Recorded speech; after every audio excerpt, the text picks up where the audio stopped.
आदाब, जय हिंद, जय भारत। मैं Mohammad Taufiq BTS news and TV channel में आपका इस्तकबाल करता हूं। आइए देखते हैं आज की ताज़ा खबर। इंडस्ट्री के सभी दिग्गज साथी, सीनियर डिप्लोमेट्स, बीसी के द्वारा देश के अलग अलग कोने से हमारे साथ जुड़े हुए उद्योग और व्यापार जगत के सभी साथी, अन्य सभी महानुभाव, देवी और सज्जनों,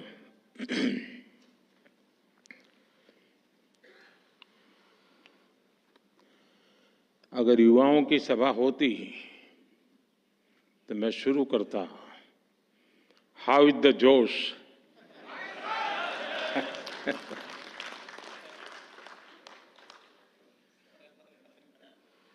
लेकिन लगता है ये भी सही जगह है।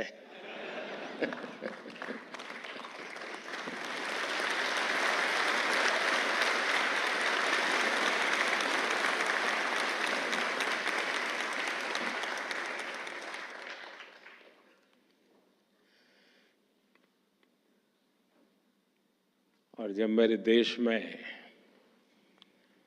इस प्रकार से जीवन के हर क्षेत्र में स्थिरता प्राप्त किए हुए व्यक्ति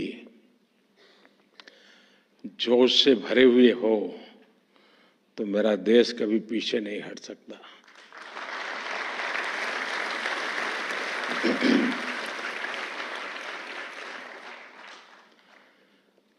आपने मुझे इस कार्यक्रम में निमंत्रित किया। मैं सीआईआई का हृदय से आभार व्यक्त करता हूं। मुझे याद है, पैंडेमिक के समय आप और हम चर्चा कर रहे थे। आप में से भी बहुत लोगों को याद होगा। और चर्चा के केंद्र में विषय रहता था गेटिंग ग्रोथ बैक।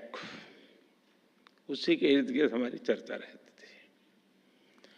और तब मैंने आपसे कहा था कि भारत बहुत ही जल्द विकास के पथ पर दौड़ेगा। और आज भारत किस ऊंचाई पर है। आज भारत 8% की रफ्तार से ग्रो कर रहा है।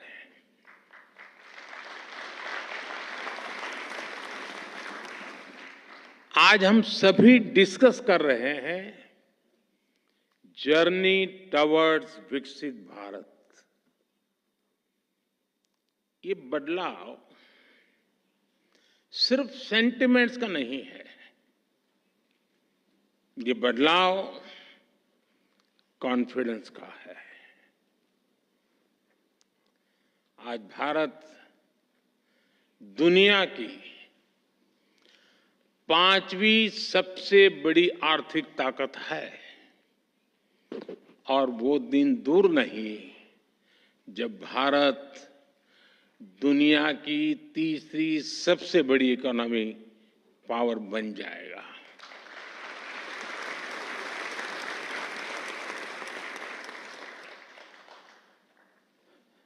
मैं जिस बिरादरी से आता हूं,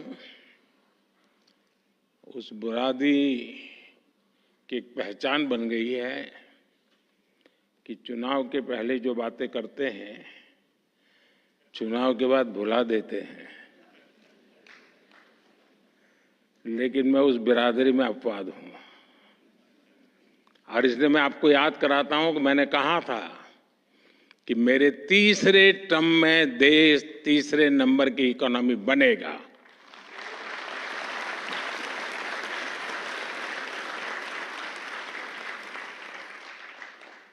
भारत बहुत सधे हुए कदमों से लगातार आगे बढ़ रहा है। साथियों, जब 2014 में आप सब ने हमें देश की सेवा करने का अवसर दिया। 14 में जब हमारी सरकार बनी तो सबसे बड़ा प्रश्न यही था कि इकोनॉमी को वापस पटरी पर कैसे लाएं। 2014 के पहले की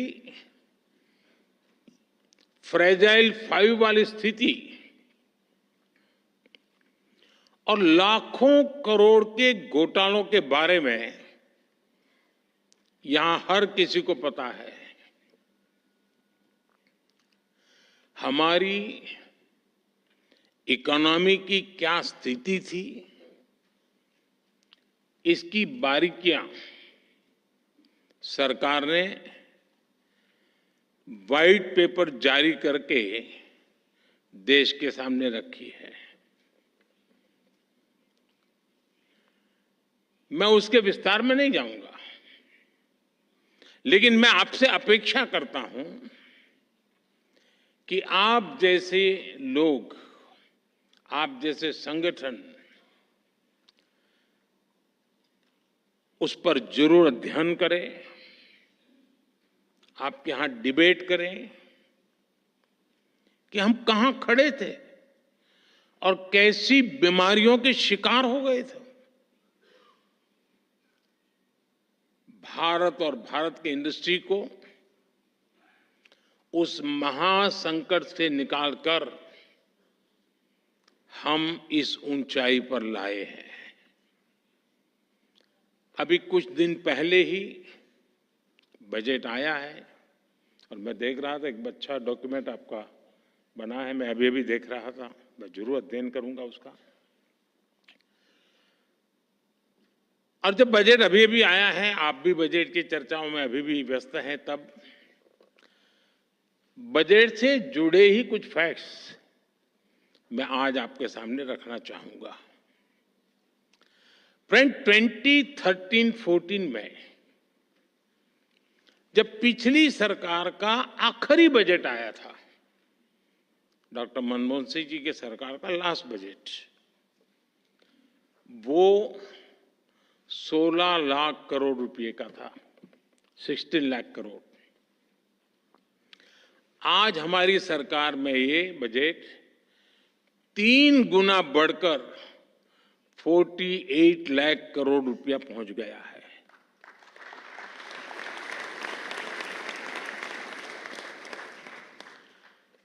कैपिटल एक्सपेंडिचर, जिसे रिसोर्स इन्वेस्टमेंट का सबसे बड़ा प्रोडक्टिव माध्यम कहा जाता है, और उसका आंकड़ा बहुत ही इंटरेस्टिंग है।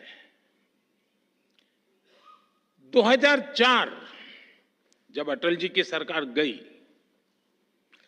2004 में यूपीए सरकार की शुरुआत हुई और यूपीए सरकार के पहले बजट में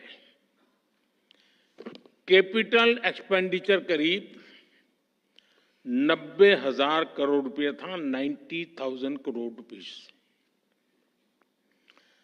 10 साल सरकार चलाने के बाद, यानी 2014 में यूपीए सरकार का 10वां वर्ष था, अपने कैपिटल एक्सपेंडिचर का बजट 2 लाख करोड़ रुपए, 2 लाख करोड़ रुपए तक पहुंचा पाई थी, यानी 90,000 से 2 लाख करोड़। और आज कैपेक्स 11 लाख करोड़ रुपए से भी ज्यादा है।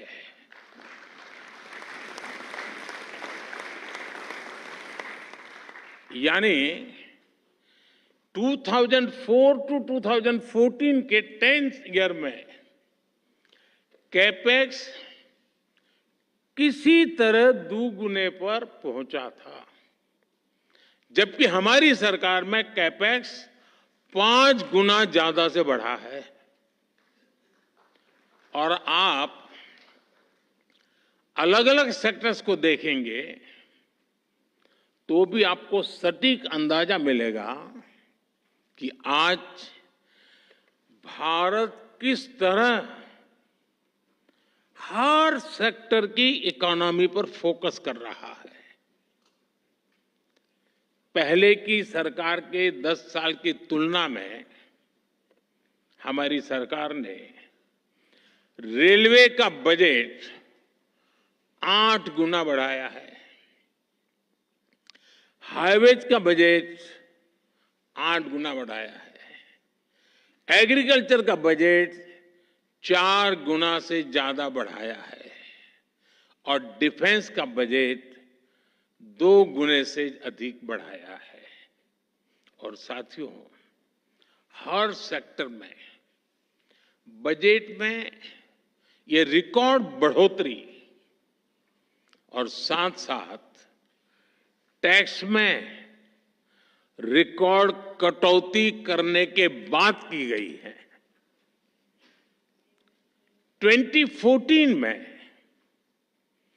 1 करोड़ रुपए कमाने वाली एमएसएमईज को प्रिजम्पटिव टैक्स देना होता था, 1 करोड़। अब 3 करोड़ रुपए तक की आय वाली एमएसएमईज भी